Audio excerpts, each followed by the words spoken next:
In the evening of September 21st, the regiment commander invited his deputies, Chief of Staff Communications, squadron commanders, summarized the results of combat work torpedo bearers and topmostoviki for the past day. Suddenly the phone rang. Major Saitakov here. There was a short pause. The regiment commander from time to time inserted, "Yes, I see," and we all carefully watched the expression on his face, trying to determine with whom and what he was talking. Finally, Fyodor Andreevich uttered a firm yes and gently put the receiver down on the machine. General Shuginin called, said Sitikov. He said that tomorrow the ground forces will launch an offensive on Tallinn. We are ordered at dawn on September 22nd to have in 30-minute readiness to fly 8 torpedo carriers and topmoshchikovikami to strike at enemy transports, which are taking away from Tallinn troops, military equipment, and looted goods. The flight is our decision according to air reconnaissance data. What will we do first of all? Ivanov asked, putting a sheet of paper in front of him to write down the commander's order. Let's do this a little thought, said Sitikov. Squadron commanders to allocate 2 crews of the most trained pilots, navigators and gunner radiators. The other 2 airplanes will be allocated by the regiment's management. 1 group will be led by myself, and the other my deputy for flight training, Major Orlenko. All crews to arrive at the airfield by 5 o'clock in the morning. Regimental engineer to ensure the readiness of the machines to fulfill the combat mission. And now rest. Rest? On the eve of such a day? No, my deputy Major Dobritsky and I did not sleep, especially when we listened to the operational report from Moscow.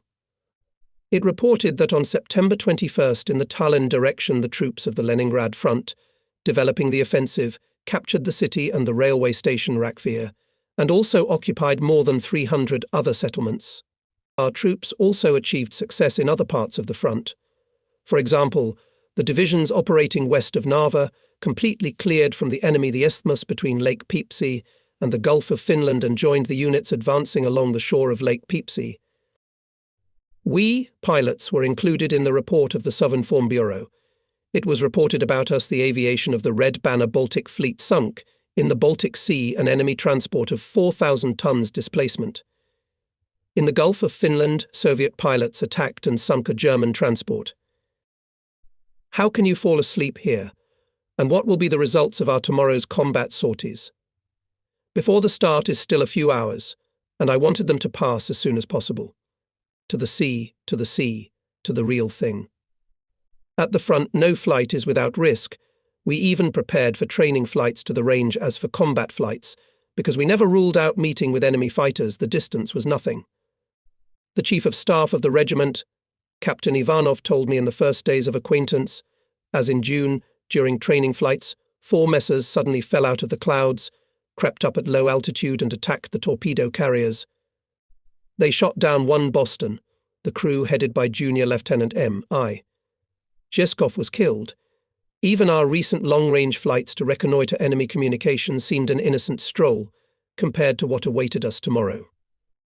I felt an extraordinary surge of strength, a mental uplift, as if I was imagined to go not to battle, but to participate in the display of aerobatics, as it used to happen at the Air Fleet festivals in the memorable pre-war years. 5 o'clock in the morning. All crews are already at the airfield. Gathered at the control room. Regiment Commander Major Sitikov clarified the task, developed a detailed scheme of attack, tying it to the combat area deployment of groups, deployment of pairs, going to the target and collection after the attack. Once again reminded the pilots about anti-air maneuver and interaction topmostoviki with torpedo carriers, about caution enemy fighters could appear at any point of the route. Remember, our targets are transports, and bigger, of course, said in conclusion the regiment commander. Flag navigator Major Zavarin asked the commander for permission to give a couple of useful tips. Please, Grigory Antonovich, readily agreed Sityakov, knowing that Zavarin does not like idle talk, and he, who had the richest in the regiment's combat experience, will surely have substantial recommendations.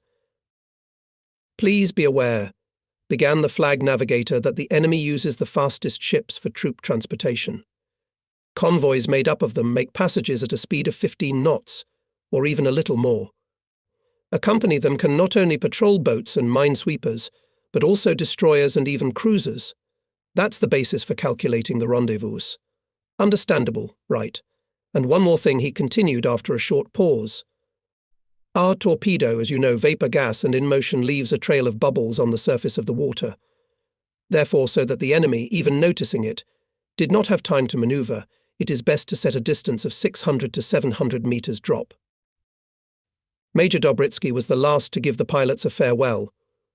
As always, he spoke warmly, heartfelt, and his words about the upcoming test of our skill, our endurance and our courage, everyone fell into the soul. The crews went to the airplanes. Chief of Staff Captain Ivanov quietly held me by the elbow. You, Ivan, look there. Be careful. Don't get in the way.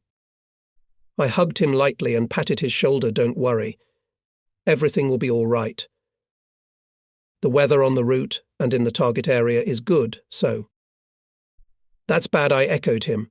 It's good for picket planes, but we'd like some clouds on top. He looked me over, and my heart felt warmer. It's good to have a friend on the ground. Major Dobritsky developed a flurry of activity near the planes. Here and there mottled combat leaflets. Near party leaders and Komsorg sat in groups of people held conversations. Grigory Veslievich himself tried to go around all the crews to cheer up with attention a couple of warm words. And these words were very necessary for those who flew out and for those who stayed. Although everyone believed in success, in victory, morally prepared themselves for the meeting with the enemy, their hearts clenched in anxiety. Is this the last time? War is war. Boston from the front resembled a bird from afar, but only the matte shining cigar-shaped torpedo body suspended under the belly did not allow to develop the image that was born by association. The navigator, Captain P. N. Sazonov, and the gunner radio operator, Petty Officer Y.A. Volkov, were already preparing their seats. The mechanic N.A. Sterlikov ran up, reported on the readiness of the aircraft to perform a combat mission. My group was flying second after Sitikov's group, and there was still enough time left. I certainly believed our technicians, did not doubt in the readiness of the machines, but still, following the habit ingrained over the years, went around the plane, took a quick look at it. I suddenly felt some relaxation, apparently, rested still a little too little. I knew I should sit down in my seat in the car and everything would pass. I involuntarily remembered when ours were flying off to sink the Nazi cruiser Niobe, and I asked Major Ponomarenko whether he was worried. His navigator Zavarin grinned and said his excitement is only up to the helm. And indeed, as soon as I found myself in the familiar pilot's seat, to feel the elastic pliability of the steering wheel in my hands, all relaxation was removed as if by hand. A green rocket soared into the sky, the signal for takeoff of the regiment commander's group. One after another, 4 Bostons soared into the sky and disappeared behind the horizon. After a set time at the start flashed 2 more green rockets permission to take off the second group. I switched on the ignition, and the engines obediently responded with a steady hum, making the entire hull vibrate finely. Hand lies on the wheel checked the work of the rudders. Pads are removed from under the wheels. The left hand sends the throttle sectors forward, the plane swaying on the roughness of the taxiway, approaching the beginning of the runway. Behind me in the keel wingman. At full speed tested the engines, I release the brakes, and the long runway runs into the torpedo carrier. Without making a circle, I go out on the route. The wingmen are lined up to catch up. Now they go, tightly pressed against me on the right wing commander's eye. Repin and MV Remizov, on the left the wing commander G.A. Zubenko. Through the transparent hoods of the cabins I can see their faces calm, full of masculine dignity, and in my heart is born a sense of unity, pride for my comrades. I give them a thumbs up. Well, they say, we took off and are going well. In response they nod their heads and show meagre hand gesture that everything is normal for them. On clear September days there is a lot of sunshine on the Baltic. The horizon line can be seen for tens of kilometers, and only some clouds hide it from human sight. Suddenly we get into a rain charge, pilots get closer to the leader. This is the rule. But the charge quickly passes, and the sun, having removed the misty shroud, again open visibility for many kilometers. Looking over the horizon, far to the right I notice the outlines of a small transport, hurrying to hide in the Finnish skerries. He goes alone, without a guard ship, and I do not want to miss such an opportunity. I decide to attack it personally, without disbanding the group.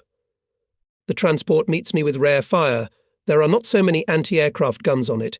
It gives me confidence, and I, maneuvering, approaching at a minimum distance, firing at it from directional machine guns and dropping a torpedo. But apparently someone from the crew of this small steamer was born in a shirt. They were lucky. The shallow water saved them. The torpedo dives to the ground and explodes. The ship escapes unharmed. I attach myself at the head of the group and lead it on, cursing myself for being a boy. Why did I attack that damned steamer? Having discharged before the time, I am now almost unarmed and can only help the group with machine gun fire when attacking the convoy. What a shame, what a blunder. At least I drowned it. And so I lost a torpedo for nothing. My heart was scratching. I could go back for a new torpedo, but I couldn't. I had no right to abandon my wingman. I had to fulfill my combat mission at all costs. And now we have the same 4 bombs, but only 1 torpedo. The wingmen are following me in formation. Now they are all focused on the leader. We are approaching the area where the transports are. Now on the leader depends on the success of the battle. I understand this. It understands the pilots. Enemy ships are about to appear, and we will go into attack, not sparing ourselves. This is the law of war. This is our profession. All attention the sea. It is important to detect transports at the extreme range and favourably deploy the group for attack. And here they are. A glance automatically fixes the position of the hands of the clock on the dashboard. They show 12.20. Hitler's ships are 2 caravans. In the first, a few dozen pennants, a strong guard. I choose the second 3 transports and a tanker, and the guard here is Lena. I lead the group into the attack from the side of the sun. We've been spotted. A barrage of fire is coming towards us. Leaving Tallinn, the Germans piled on the decks everything that can be used to shoot at airplanes. Among the shells of medium-caliber anti-aircraft guns bursting here and there, fire trails of automatic small-caliber anti-aircraft guns and machine guns are swirling, intertwining and diverging. All these bright wasps sting deadly, and it seems that there is no gap, no loophole to break through them to the transports. On my command, topmastmen Zubenko and Remizov go forward, providing Repin torpedo attack. The barrels of their machine guns, aimed at the ships, choked with continuous bursts of shots. Together with them, and I throw Boston in a gentle dive at the ships of the guard, pouring their decks of lead. That's all I can do now, once again mentally cursing myself for the wasted torpedo. 2 bombs hit the center section of the transport, red flames erupting from there, like a volcano with a black charge of smoke, debris flying up above us. Repin attacks with a torpedo. It turns the ship's bow around and completes the job. Leaving the zone of fire, I pass over the very masts of another transport and see an officer from the deck firing a pistol at my plane. Well, that's not the worst of it. As it was agreed, after the attack we gather as a group and go to our airfield in the same order. Our mood improved a little. We sank the transport and returned without losses. However, it was not without grief. It turns out that the Repin's car was damaged by a shell to the landing gear system, and the right and front wheels were folded during landing. The airplane was broken, but the crew, fortunately, got off with minor bruises. On the ground we learned that the group of the regiment commander worked more successfully. Sitikov torpedo bomber and his wingman topmast Lieutenant Pudov sank a transport of 10,000 tons displacement, and Borisov and Bogachev 7,000 tons. 2 units in 1 sortie. One could only envy them. We are lagging behind, Comrade Major, depressed, although not without a teasing remark. Remizov. Don't hang your head. Next time we'll catch up and overtake. I did not suppose that this very next time would come in a couple of hours.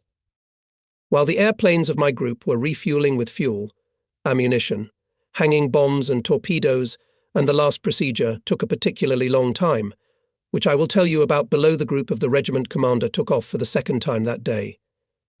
Now, there were 5 of them with torpedoes, flew Sitikov, and additionally included in the group commander of the 3rd Squadron, Captain Mesherin.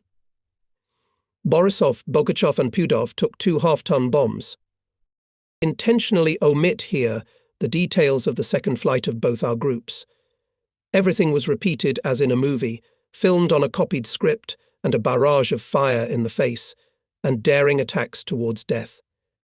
It is still good that the enemy fighter aviation, covering their retreating ground troops, did not show activity either on the route or in the target area.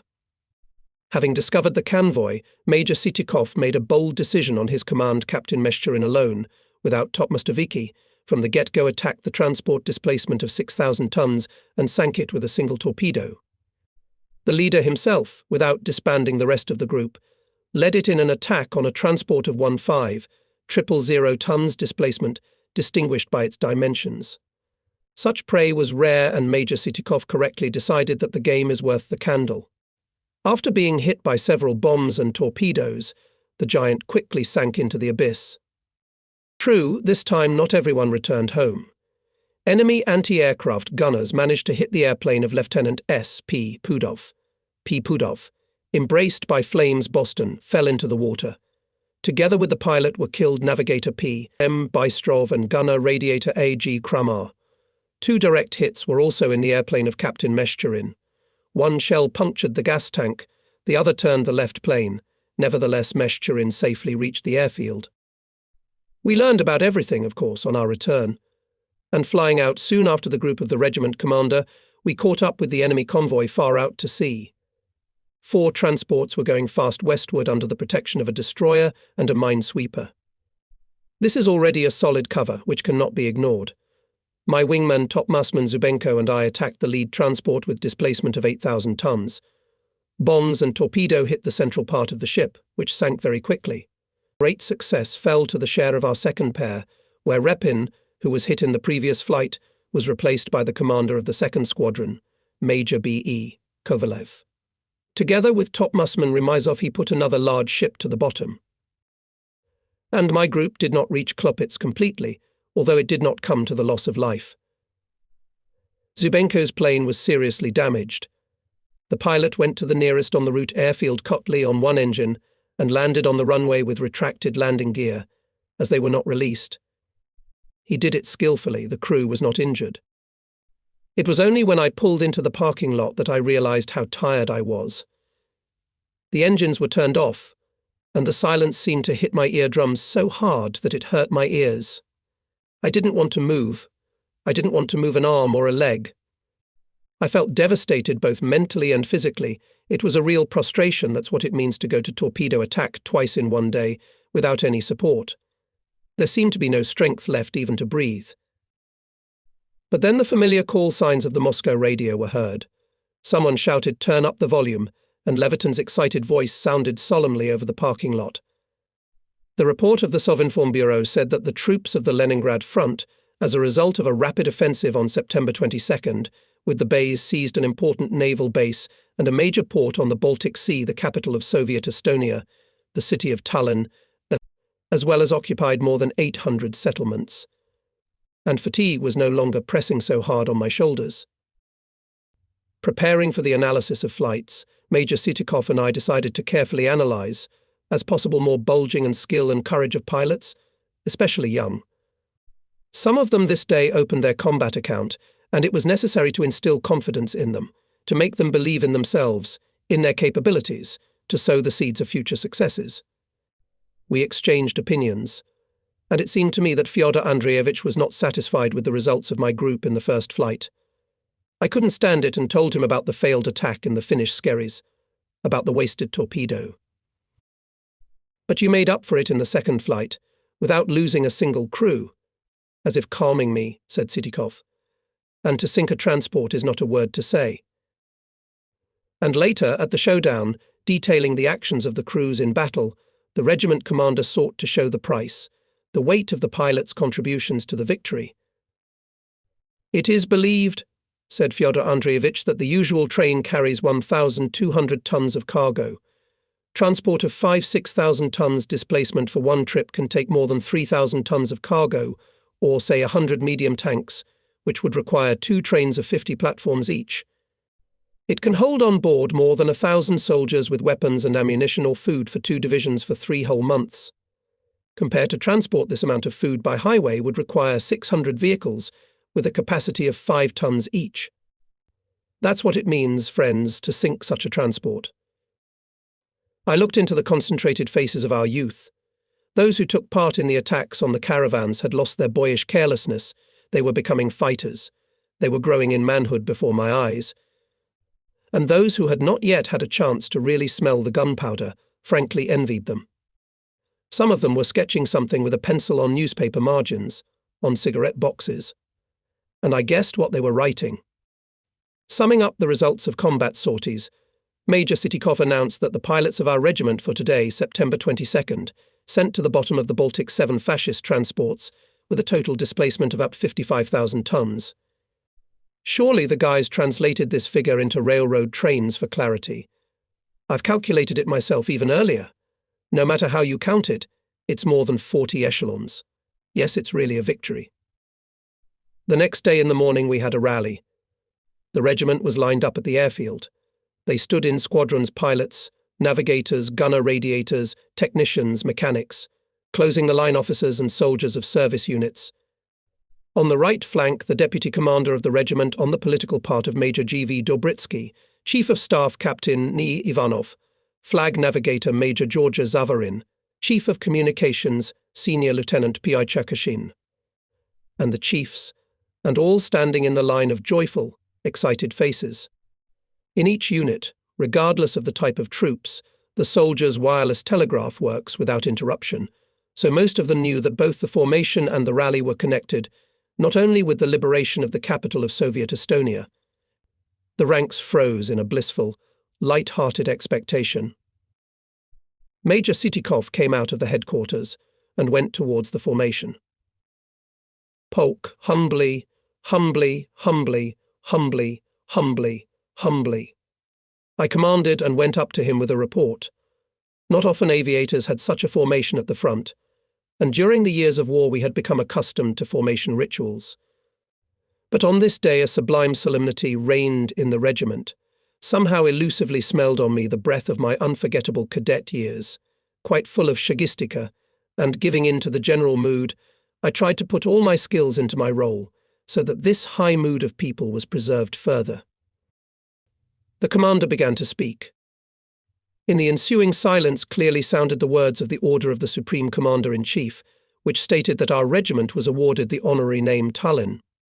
From now on we will be called 51st Tallinn Mine Torpedo Regiment. It sounded exciting and unusual. Major Sitikov read out a congratulatory message from the KBF Aviation Commander, General M.I. Samokin, and then said a few words from himself.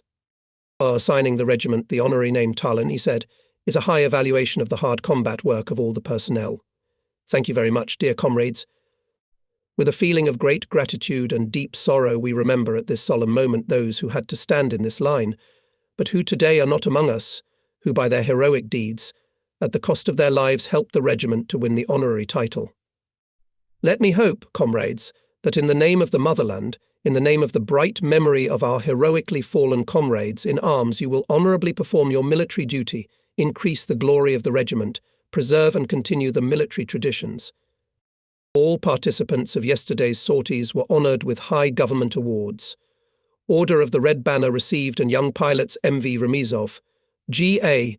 Gubenko, M.B. Borisov, S.P. Pudov. Order of the Red Star were awarded to Senior Technician Lieutenant A.V. Zavialov, Technician Lieutenants P.S. Borisov and M.N. Kuznetsov.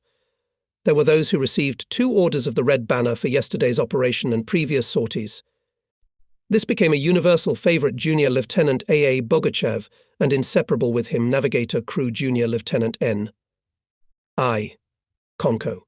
I also received my first order of the Red Banner that day.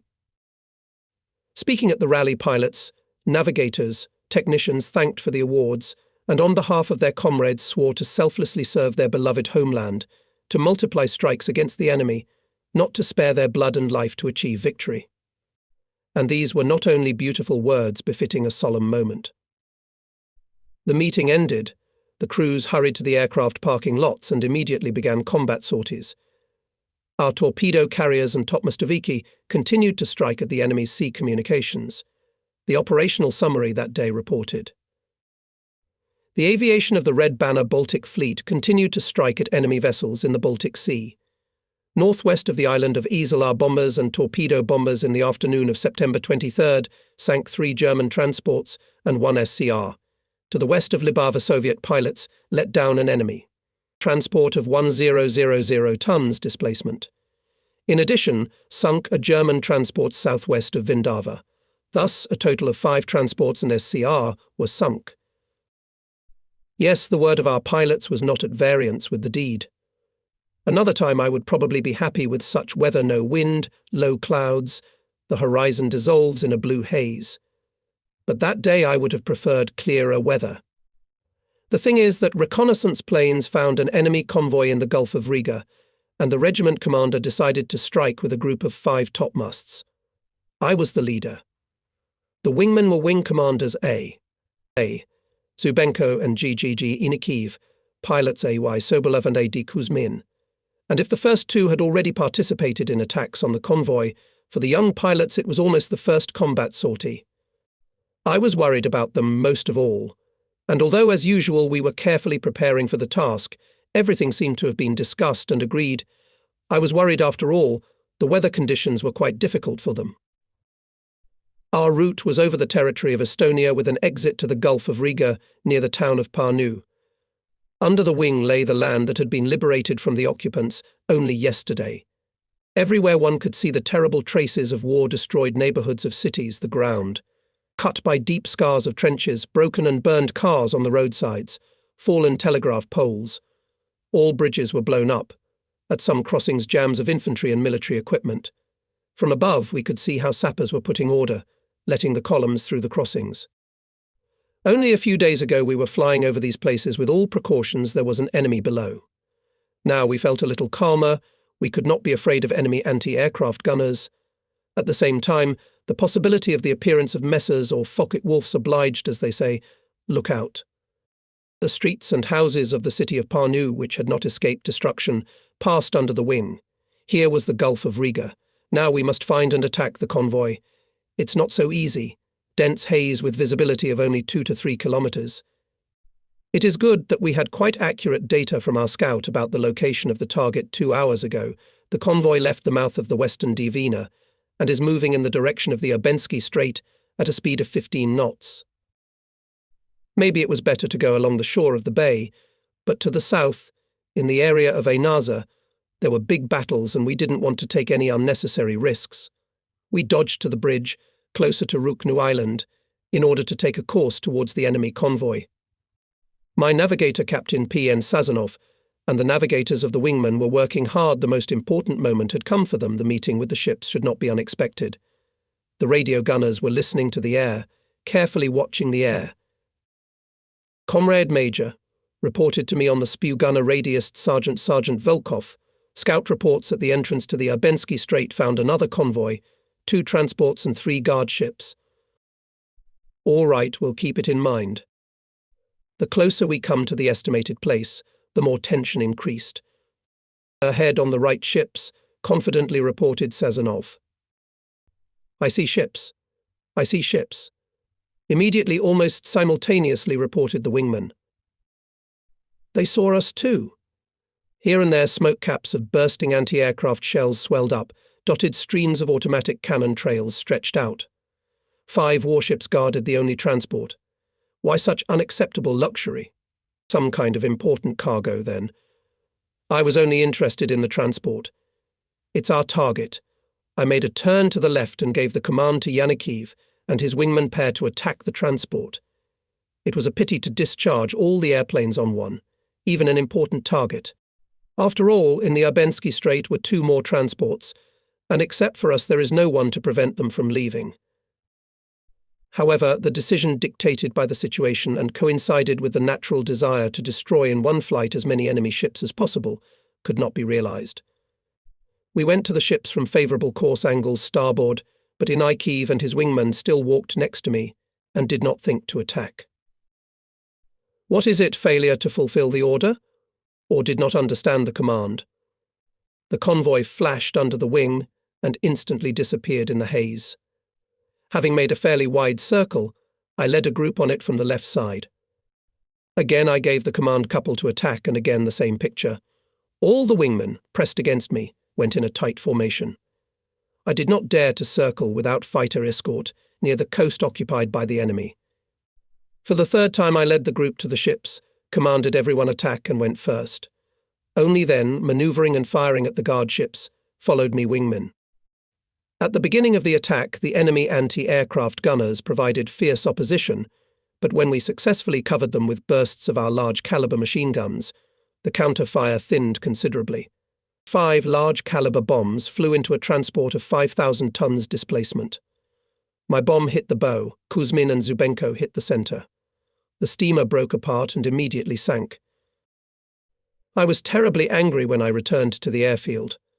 How many righteous angry words I was preparing to rain down on the head of the leading pair, who almost did not derail our combat mission. But when all the planes rolled into parking lots and the crews gathered near me, everything became clear. Bad weather in the Gulf of Riga and too low visibility, lack of horizon line over the sea constrained the actions of young pilots. Fear of losing sight of the leader, losing their bearings made them stay near me all the time. They did not dare to go forward. Apparently, I overestimated the capabilities of my wingmen and set them an impossible task. And yet the flight was not wasted. This was reassuring.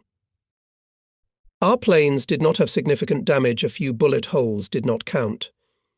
Interestingly, Kuzmin's plane was hit by only one bullet. It hit the gun of the gunner radiator and got stuck in his pocket without causing any damage. This bullet, in memory of the attack in the foggy Gulf of Riga, Kuzmin always carried with him as a relic, until a month later was killed with his crew in the battle over Libova.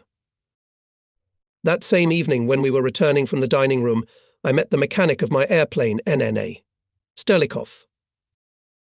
"And you were born under a lucky star, Comrade Major," he said half jokingly, half seriously. "Yes, I'm not sure. What makes you think so?" "A piece of anti-aircraft shell penetrated the floor of the cockpit right in front of your seat, and you were not even hit." "Well, maybe you're right," I laughed, and myself involuntarily recalled one memorable episode of my life. When the order came to second me to the front, my wife Olga Nikitichnaya and I could not decide for a long time where to live with our little daughters Toma and Galotka. "I will not stay in Sovgavan," she categorically declared. "Suddenly war with Japan will start, you will all fly away, and what will happen to us?" To some extent I shared her anxiety. Many families of servicemen had left much earlier for Siberia, closer to the Urals, Central Asia or the Volga region. I had to take my family with me when I left. Before leaving for the Baltic, I had to take a short retraining course at the 4th Naval Aviation School, where I had to master perfectly the IL-4 airplane for day and night flights. The program, of course, was accelerated and therefore very tense. We literally did not get out of the airfield for weeks. And so, when the training came to an end, I was unexpectedly called to the headquarters of the school.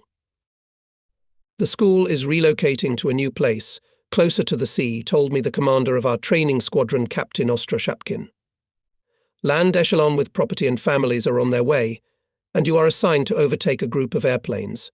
Crews are selected, you are appointed senior. Here's an order from the head of the school.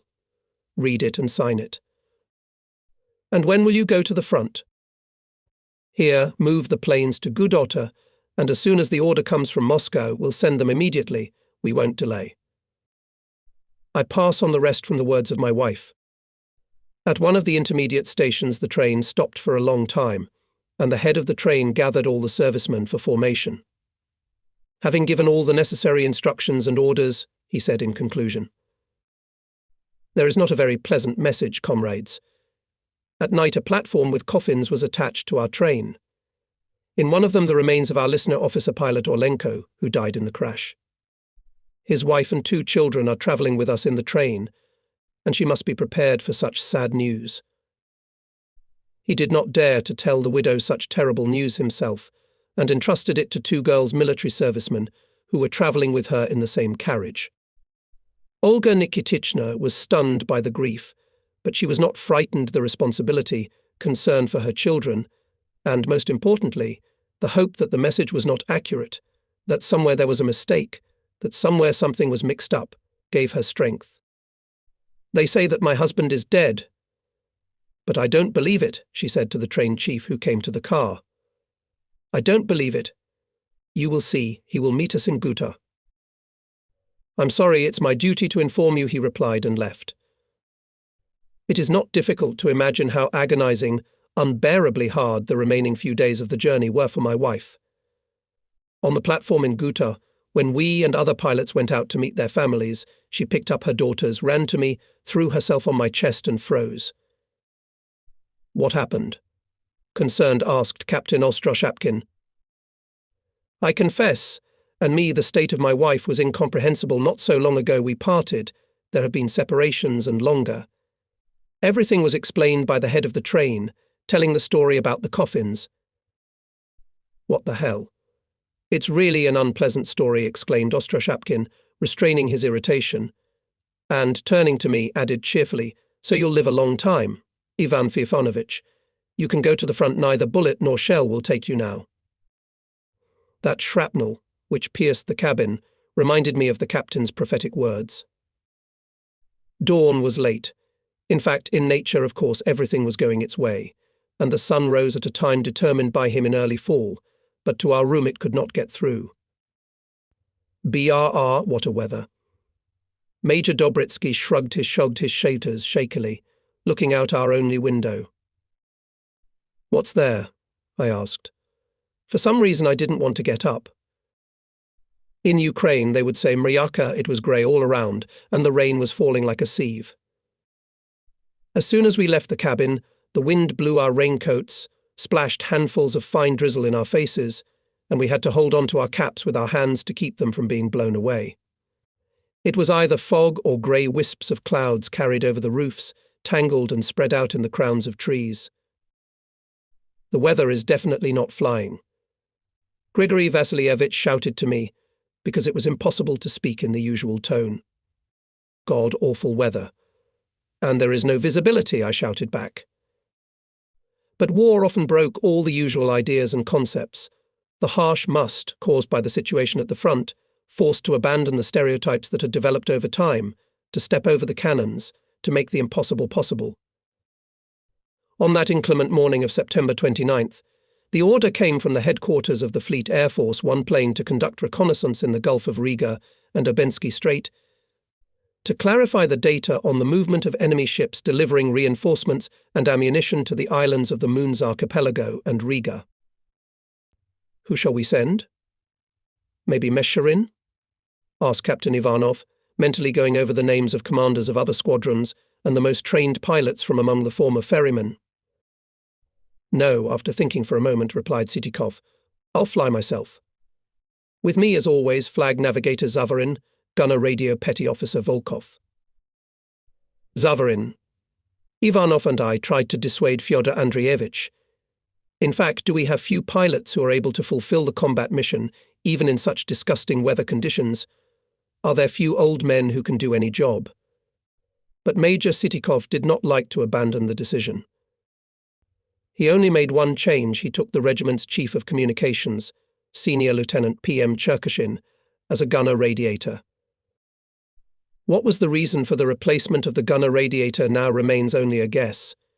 Volkov was known as an excellent specialist and more than once proved it in battle when he had to fight off fascist fighters. Perhaps played a role and personal sympathy of Major Sitikov to his chief of communications, which he did not hide. However, there was not a man in the regiment who would not sympathize Cherkashin, did not respect him for his past combat achievements. He fought almost from the first days of the war, had a lot of frontline experience, several combat awards, and this in the military environment is valued quite highly. All crews headed by Major Orlenko on my signal to be in readiness for immediate departure for torpedo strike, he ordered. So much for the bad weather. I escorted Sitikov to the plane. He did not immediately sat down in the cockpit, paused on the stepladder, and, as if saying goodbye, looked around the parking lots covered with a transparent veil. The airfield lived its usual life to Boston-hung torpedoes and bombs. Fuel trucks approached. Suddenly a loud machine gun burst rang out. "What is it? What's the matter?" Fyodor Andreevich turned around sharply.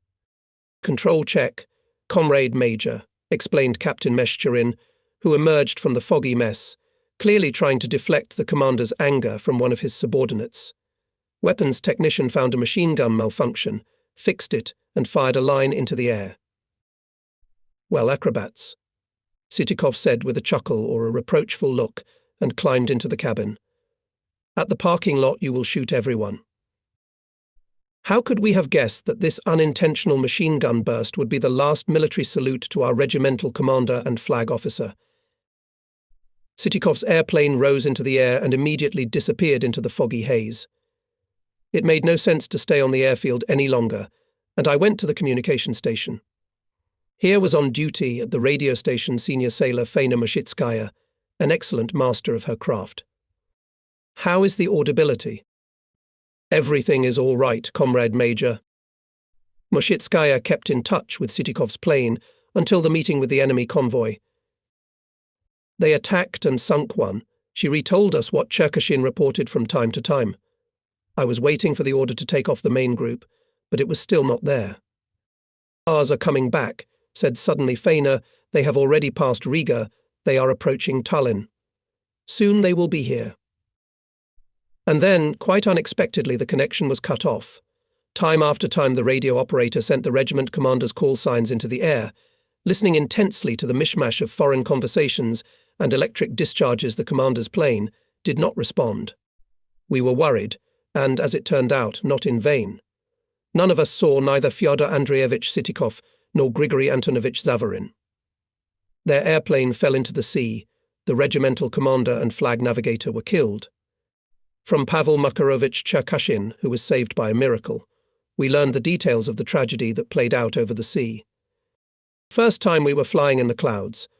We descended lower, there was a solid fog over the ground. Then tears began to appear in us. We flew over Rakvere airfield, near Tallinn, and rejoiced restoration works were in full swing here. It was worth keeping in mind in case of an emergency landing. Further on we set a course to Urban Strait. Again there was solid cloud cover. We had to go to a height of 4,000 to 5,000 meters. We started to make our way down already above the strait. We came out of the clouds at a height of about 500 meters. And very unsuccessfully right above the convoy of 4 transports and several guard ships. There was no place to descend for torpedo attack. Hitlerites opened a strong barrage. We had to abandon the attack and again went into the clouds. But in their breaks we noticed one convoy in the rain net, and a little later another one. Well, shall we call in our own? Decided to consult with the flag officer, the regimental commander. "I would not raise them," Fedor Andreevich objected Zavarin. "You cannot risk the personnel and material part. The weather, you see. I agree with you, the replenishment came including good pilots from the Polar Aviation and the Far East and ferrymen." "That's right. But navigators, Fyodor Andreevich, most of them came straight from schools. Theoretical training is not bad, but experience with a chicken sock. If it's hard for me, an old wolf, what can I say about them? No, I'd refrain from taking them up in such lousy weather." Sitikov decided to attack on his own. In the lead convoy chose a larger transport and descended. Bad weather this time proved to be an ally. Behind the rain net, on the background of grey sea Hitlerites found them with a delay, opened fire when it was too late. The torpedo hit the middle of the hull. The ship, scooping up water, fell on its side and began to slowly sink. Having turned around after the attack, took a course home. The meteorological situation did not improve. We flew along the coast of the Gulf of Riga. Already behind Riga the airplane was shelled by their own anti-aircraft gunners. The fire stopped only after the plane was signalled "I am your own." From Narva Bay we intended to turn to Volosovo. From there it was a short distance to our airfield. But on reaching land we met with a solid wall of fog. There was still enough fuel in the tanks, and having changed the route we were flying at a low angle over the Gulf of Finland. We contacted the radio station of the Fleet Air Force headquarters. Through it they received an order to land on one of the airfields near Leningrad. Cherkashin joked. "This is great. We haven't been to the theatre for a long time. We'll go tonight." "Don't say GOP until you've jumped over it," Sitikov replied. "We still have to get to Leningrad." Cherkashin was about to object that they had already reached Leningrad, but suddenly he began to fall into a hole. Then a jolt, as if someone's giant hand at full speed grabbed and stopped the airplane. It was a strong blow to the face and legs, and complete silence. Cold water ran down the back of his neck. The plane fell and sank, flashed a thought, and before he realized it, the instinct of self-preservation had already joined the fight for life. Before he realized what he was doing, he took a deep breath, reached down quickly, fumbled for the torn edges of a large hole in the hull of the plane, and squeezed through it with difficulty. He was pulled to the surface like a cork. Automatically he looked at his watch. It was exactly 17:00. The life jacket helped him to jump out of the depths. It was all he could rely on now. It worked perfectly. And now there was still a reaction in the box, with powder-warm air continued to flow into the vest. "What about Sitikov and Zavarin?" thought the senior lieutenant. He began to shout, to call by names and surnames, but the whitish darkness, which had fallen to the water, was silent. Cherkashin became hoarse, and only then he realized that it was useless to call further. If they were alive, they would have responded or at least groaned. But there was no sound around. It was time to think how to get out on his own. Should I try to swim to the shore? But where was the shore? I oriented myself. It seemed that a light, fresh breeze was pulling from the north, so to the shore to the south, to keep to the wind.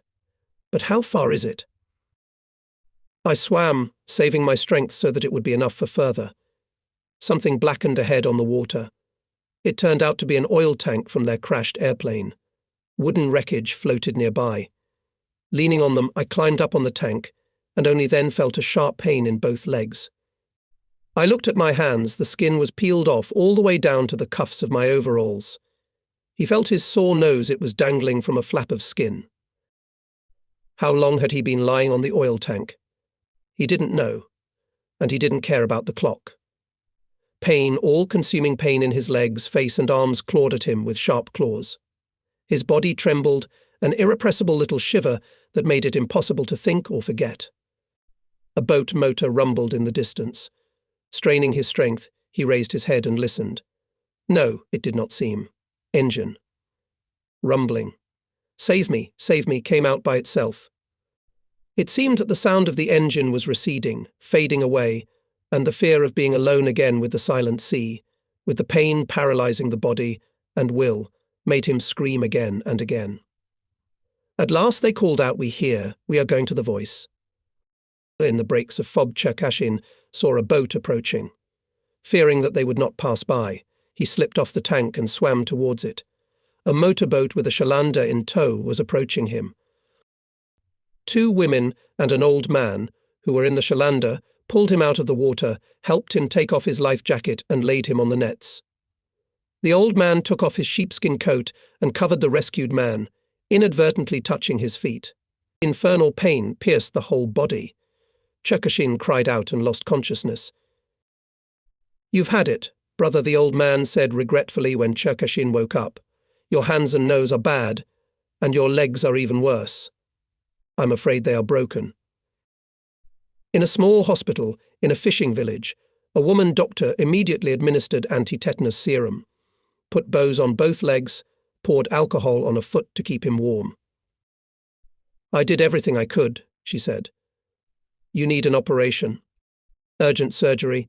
You should go to the hospital, but I don't know how to get you there." The whole village helped. We found an old motorized truck, but without fuel. A lieutenant from the nearest communication post helped us. He gave us a couple of buckets of gasoline for the engine. We put hay in the back of the truck, carefully laid the wounded man, wrapped him with a tulip. Already at dusk we reached some medical unit 50 kilometers from Oranienbaum. But here Cherkashin was not accepted, only transferred to an ambulance and sent further to the naval hospital in Malaya Izora. The ride was adventurous. It was deep night, darkness at least an eye can poke out, and then, as a bad luck, the headlights failed. The nurse, dressed in a white coat, had to go ahead and show the way. So we reached the place by dawn. In an hour, Pavel Makarovich was already lying on the operating table. At the same time, we were informed where our chief of communications was. I immediately sent to the hospital the head of the regiment's chemical service, Captain I.N. Sazonov. "What do you hear about Sitakov and Zavarin?" asked Cherkashin, when, waking up after anesthesia, saw Sazonov at his bedside. "They're looking for them. No results so far, and they've only just heard about you." He didn't tell me that the body of our flag officer was in the morgue of the same hospital. He received several mortal wounds and a fractured spine. And the body of the commander was never found. The tragic death of the commander and flag officer shocked everyone in the regiment. The death of every man in the war is an irreparable loss for all who knew him. It is impossible to get used to it, but losing battle comrades almost daily, you begin to perceive another loss as an inevitable cruel regularity. However, this was a special case. Two good men who were at the head of the team, who taught it, guided it, led it, were irrevocably gone. Sitakov belonged to the number of commanders about whom in the performance appraisal is usually written strict, but fair. Yes, he was really demanding in everything that concerned the practice and provision of combat work, perhaps even picky, but at the same time remained a cultured, intelligent man who did not allow loud disses, humiliating human dignity. This impressed people. It remains to add that he was an idol of pilots and navigators, a combat-honoured officer whose authority is unquestionable. In a word, everyone was worried. But sorrow is sorrow, and the war was not waiting, did not allow a day to suspend combat work.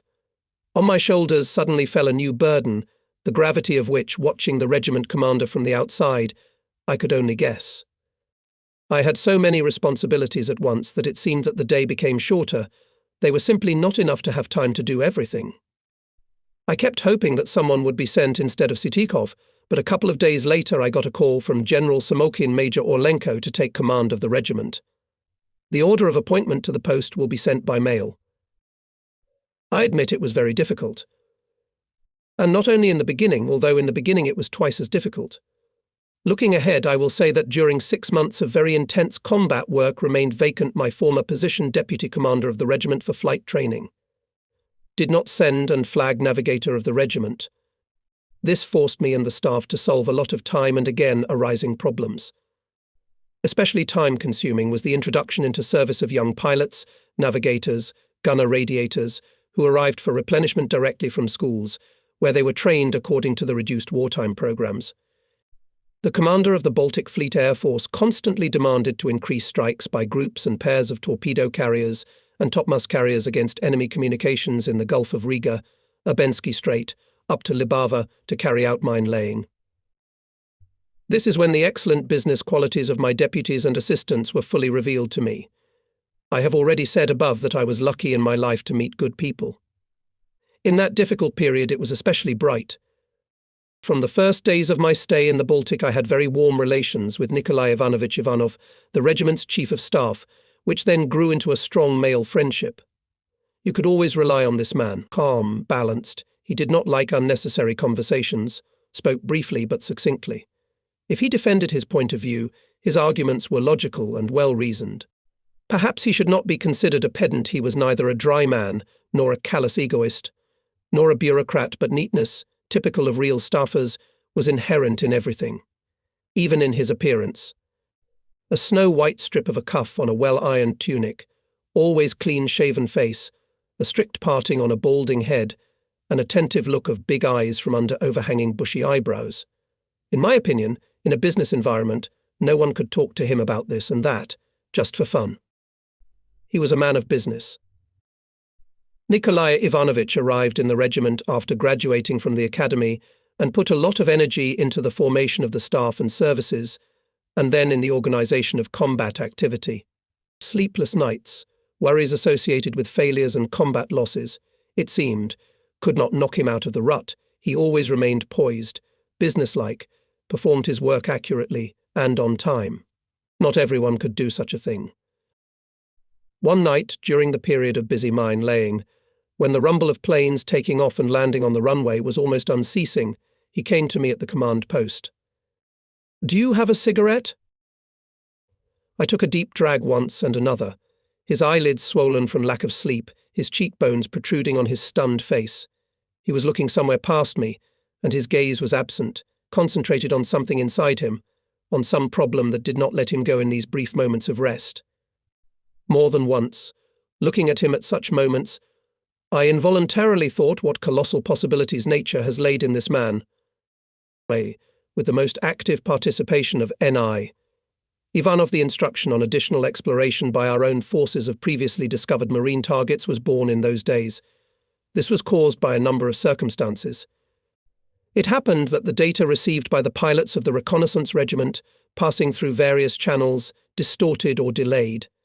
A group of torpedo carriers, arriving in the area designated by the coordinates of scouts, convoy there sometimes did not find. It remained either the entire group to continue the search or return bombing on the spare ground targets. Such idle flights were not cheap, and unwanted encounters with enemy fighters were not excluded. It became clear it was necessary to conduct additional reconnaissance by our own forces. For this purpose, we allocated a single airplane with a well-trained crew.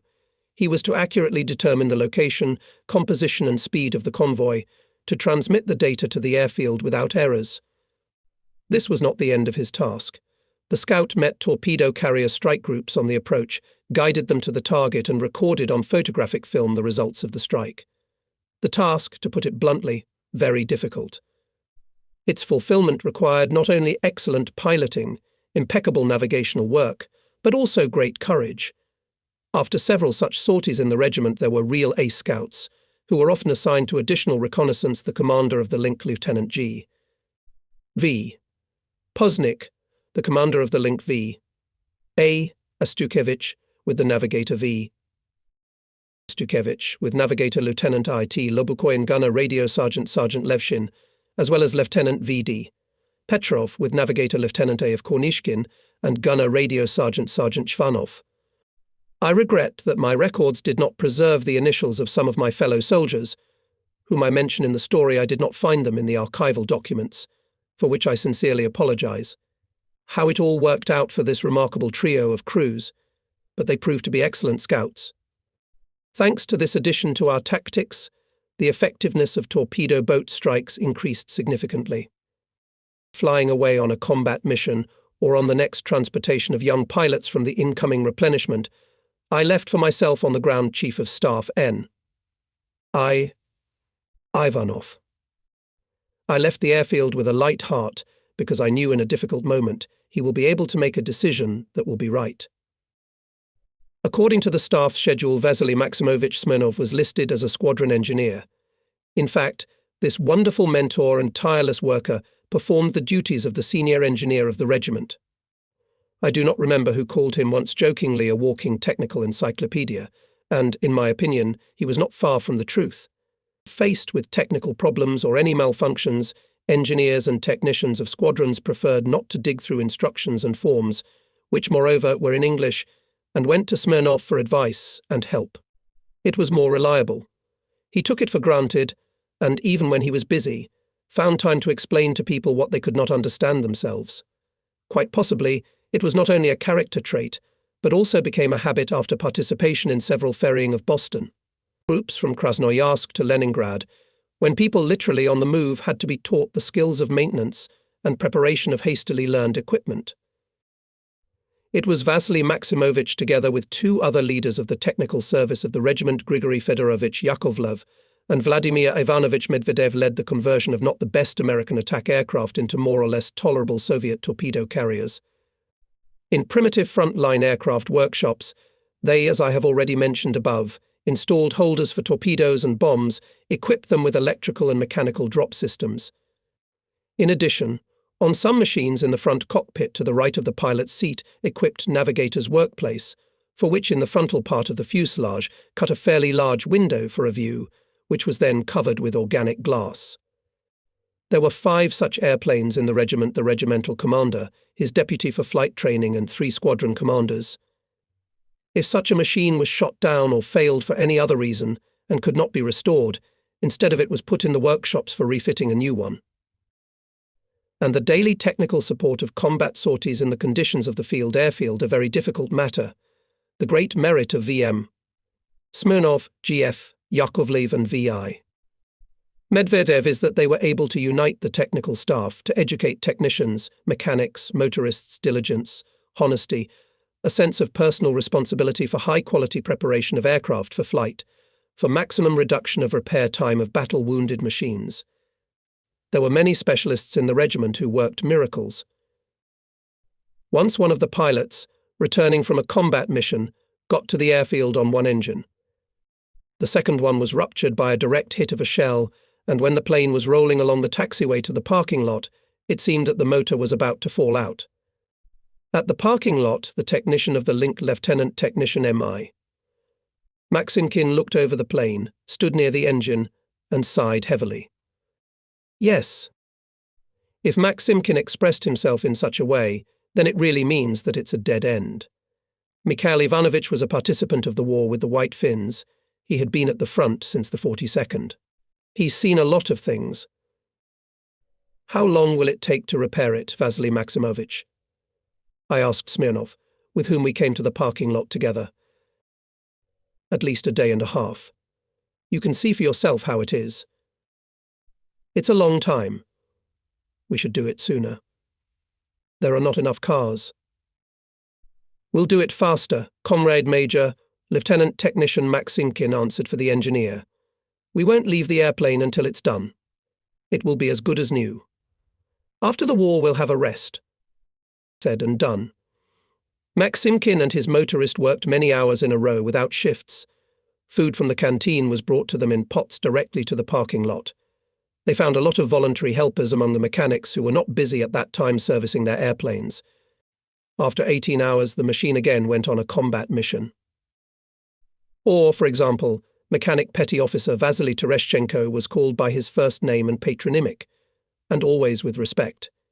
It was considered that he was unlucky 4 times the airplane serviced by him returned with heavy damage, and once it was broken so badly that it would take at least 2 days to repair it. But Vasily Grigorievich did not agree, on the contrary, considered himself lucky after all. This machine flew the favourite of the regiment, the commander of the Link Junior Lieutenant Alexander Bogachev, on whose combat account was the most sunk ships. And if you get into the thick of it, then of course you also get hit. But no matter how badly he got hit, he always came back. And that time when it seemed that there would be no end to the repair, many people willingly volunteered to help. One mechanic on special equipment, whose name unfortunately I do not remember, adjusting to the size of the famous lines of Pushkin's poem Eugene Onegin, wrote such verses. Tell me, what force that broke you into splinters? Now work day and night, without taking a step away, patching and thinking to yourself. When will we repair you? With jokes and friendly banter worked more fun. Tereshchenko could and loved to work, and next to him simply could not stand idle.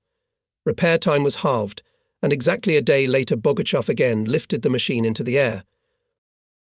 Communists played a great role in uniting the technical staff, in fostering a high sense of duty among technicians, mechanics, motorists. One of them, Senior Lieutenant M.S. Markin, was known in the regiment as a man who worked for 3. And it was not an exaggeration. Being a link technician by position, Mikhail Sergeyevich used to personally inspect every airplane, advise the mechanic, or even show how to better prepare this or that unit, remind the young pilot about the execution and sequence of certain operations during the operation of the machine. And when, as it happened, the airplane of his squadron was shot down and urgent repairs were required, here Markin was tireless. He could not put up with the fact that the airplane remained out of service for a long time. He literally, as they call it, dug from under the ground. Strict exactingness, multiplied by personal enthusiasm of MS. Markin infected mechanics, motorists, armourers and other specialists, wounded torpedo carriers and topmostoviki, they brought to combat readiness in the shortest possible time. Having accepted the regiment, I took on a lot of new responsibilities. Now, by virtue of service necessity, had to be more often on the aircraft parking lots, on the repair sites, to get to know labourers' aviation, to delve into their needs, to meet their demands. I discovered a new world, new interesting destinies, revealed the spiritual richness of people. In this environment was a lot of officers, sergeants, soldiers who had a variety of talents. Here, at least, Senior Technician Lieutenant Tikhon Yemyanovich Yakubov. Creative thought never left this man. Above, I have already written about the fact that when preparing the aircraft for a combat flight, we lost most of all time in the suspension of bombs. If 250 and 500 kilogram bombs could be dragged to bomb hatches, lifted and fixed on holders by efforts of many people with the help of the simplest lifting devices, then the suspension of 1,000 kilogram bombs was worse. The bomb was brought by truck closer to the front of the airplane, unloaded by a crane on the ground and freed from the packaging. Then, to the mournful 1-2-2 take. And the entire mass of people available in the parking lot rolled the plane on the bomb so that it was between the wheels of the landing gear, under the bomb hatch. Even in dry weather, this thankless job required a lot of effort, and after the rain on the spreading ground and wet grass, it became twice as hard. Tikhon Yemyanovich Yakubov, whose duties included personally screwing the fuses into the suspended bombs, watched this unhappy procedure every day with heartache, but not only watched but also participated in it, because when the plane was pushed, every pair of hands counted. And the idea was born to make a high cart on which to bring the bomb directly under the fuselage. This ingenious idea came into the minds of many, because it lay on the surface and asked frankly, but the matter did not go any further. Because to carry on that cart was not a small child, and not even a bulky load for airfield needs, and a bomb weighing 1 ton. And even better too, how and from what to make such a cart? And the travel? What wheels can withstand such a load? And yet the idea ignited Yakubov. In rare leisure hours, more often in inclement weather, when flights were cancelled, or even in clear evenings, sacrificing another movie, he drew various variants of welded structures. He drew and tore them up to immediately start a new variant. Slowly he found and collected pieces of pipes, rails, channels. Finally, with the help of like-minded people and specialists in the field aircraft repair shop, the platform of the cart was welded and riveted. 3 wheels from broken fighter planes, which I found on the outskirts of the airfield, were also used. The effect exceeded all expectations. 2 bombs from the car was reloaded onto the cart, and only 4 specialists in aviation armament brought them to the holders of the aircraft. The time for arming was reduced several times, which made it possible to speed up the preparation of the machine for flight and free up people for other work. Senior Technician Lieutenant Pavel Gerasimovich Kirienko, before being assigned to our regiment, worked as a teacher at a military aviation school, where he taught a theoretical course and motor practice on aircraft engines. As his former students testified, he presented the material at the lectures clearly and lucidly. But fully committed to his favourite business, he from future aircraft mechanics required attention, diligence, solid knowledge, and solid practical skills. Slackers and lovers, to rely on chance, were severely punished by him. And now, having appeared in 51 MTAP, Pavel Gerasimovich met many of his graduates. His appointment turned out to be just right. In the new team, where unfamiliar people were getting accustomed to each other, mastering new equipment, suddenly a group of people, who had a common past, albeit short but common, was formed by themselves, and a smart and clever leader became the head of this circle. Mechanics and motorists, naturally, were drawn to Kirienko. They were related by months spent together in the school, commonality of tasks solved together, solid theoretical and practical training of Pavel Gerasimovich. And of course no one wanted to fall foul of their former teacher, to show incompetence in matters of the past program or inability to perform certain repairs on the aircraft. Kirienko's very presence in the regiment had a beneficial effect on military discipline and on the quality of work of junior aviation specialists. Pavel Gerasimovich, initially appointed aircraft technician, had the opportunity, as they say, to see the fruits of his labour. His former cadets EI. Dobin and AP, Diev became mechanics and motorists. People diligent and conscientious, they under the direct guidance of Kirienko passed a good practical school, far beyond the limits of the school program. Some time after the beginning of intensive combat sorties and related losses, there was talk among the pilots about a significant, in their opinion, a design flaw of the Boston. The heating system of the cabins on it worked from a gasoline-air mixture supplied by the blowers of the engines. Perhaps in peacetime this design and would not cause complaints, but in conditions of combat flight, not once, after all, caught under anti-aircraft fire, flashed our torpedo carriers over the target and burning torch crashed into the water. Why? Heroically lost crews forever carried with them into the abyss of the mystery of the fire. And wasn't it this gasoline-air mixture that burst into flames when bullets and shrapnel hit the system? This gave us serious pause for thought. The system was a fire hazard, there was no doubt about it. In addition, bundles of pipelines and control cables to the mixture-burning furnaces interfered, hindered the work of technicians and mechanics in the inspection, and especially in the repair of machines. After a short debate in the engineering environment, discussion of all the pros and cons came to a decision to dismantle the heating system. PG, Kirienko together with EI, Dobin and AP, Diev was one of the first to undertake the task. Later, the dismantling was carried out by other technicians. The work was labour-intensive, difficult and, in general, at first completely unfamiliar, was performed on the machines one by one, without violating the plans of combat sorties. I remember one more characteristic case when deep theoretical training of PG. Kirienko allowed to get out of a difficult situation with dignity. The plane, which was serviced by technician Karp Vasilievich Surkov, returned from a combat mission thoroughly riddled with bullets and shrapnel from anti-aircraft shells. Fortunately, none of the crew received even a scratch. Surkov, who, it must be said, was also known as a master of his craft, having inspected the machine, was not very upset. It is true that it will take a lot of time, but there were no particularly complex damage. Except for one shrapnel damaged the bark cylinders of the propeller. It had to be removed and a new one installed. The whole crew worked for a long time. The propeller was finally installed, but the angle of attack did not change with the engine running. All efforts came to nothing. We had to start all over again. Surkov did not try his luck a second time, went to a nearby parking lot, where waiting for the return of his plane, covered with tarpaulin covers, dozing Kirienko and his assistants. Pavel Gerasimovich did not have to be asked twice. Together with Surkov, they looked through the instructions again and again, and still found the right option to install the propeller. Soon the serviceable airplane went on a combat mission. Mutual understanding, mutual assistance were our norm.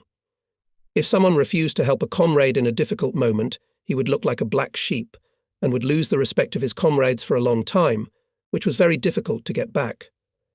Well, and those who sometimes were lazy, made mistakes, showing ostentatious effort to make dust in the eyes of the superiors present at the parking lot, were severely punished in the battle lists, in wall newspapers, which were posted here. While working on this story, retired Lieutenant Colonel T.E. Yakubov sent me poems mechanic Grigory Kryushkov, our homegrown poet, who blundered once, admitted self-critically. Where were you, Grishka, in a hurry? Why did you start the engines? Or were you afraid of Kukushkin? Or did the engineer Smirnov scold you? The engines were malfunctioning. The starter wouldn't start. The hydraulic system failed. And the propeller stopped turning. Such unpretentious poems, as well as witty signatures, under friendly caricatures made by the same Kryukov, caused laughter, lifted the mood, relieved fatigue. I catch myself repeating myself, but I can't help saying once again I was happy to work side by side with wonderful people in that difficult war year. In a short documentary story, it is simply impossible to tell in detail about many worthy comrades, to show them in action. May they forgive me for this. With love and gratitude, I always remembered the repair engineer Leonid Petrovich Zakharov, weapons engineer Anatoly Yakovlevich Kozelev, special equipment engineer Vasily Grigorievich Popov, Konstantin Mikhailovich Kozelev, chief of mine and torpedo service, mechanics Sergei Valentinovich Zarkov, Nikolay Alexeyevich Stelikov, Alexey Evseyevich Nikitin, Vladimir Alexandrovich Orlov, Ivan Ivanovich Mikhailov, and many others. Each of them, without sparing themselves, made a great contribution to the organization of combat activity of torpedo carriers, a contribution to the victory.